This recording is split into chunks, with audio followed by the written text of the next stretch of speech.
ฟังแผ่นดินลาวไทยโอ้ทานน้ำใสเหมือนน้ำใจ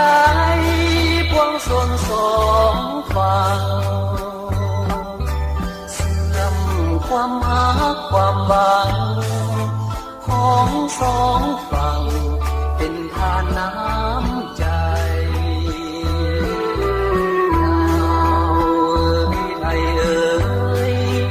ก่อนเราเคยพึ่งพาสายเสียงแคนฟังได้ปากเฝ้าเข้าใจ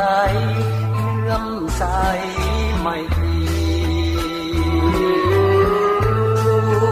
คนละฝั่งบ่หยุดยั้งสร้างสามัคคี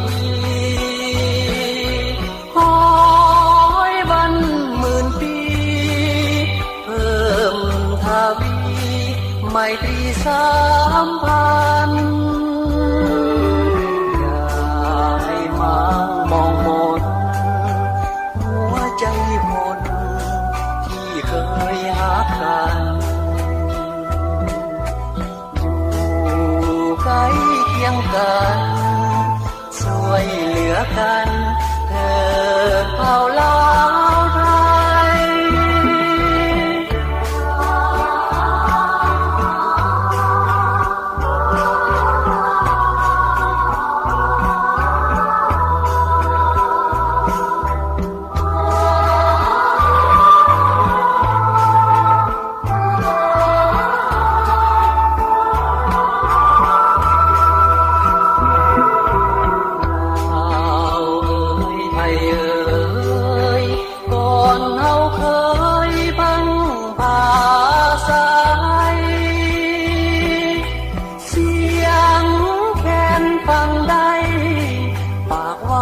เข้าใจ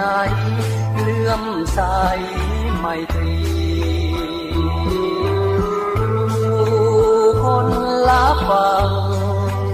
บ่หยุดยั้งสร้างสามัคคีขอให้วันหมื่นปีเพิ่ม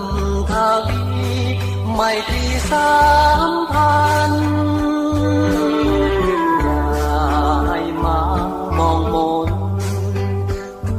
ใจคนที่เคยหากันอยู่ใกล้เคียงกันช่วยเหลือกันเกิดเผ่าลาวไทย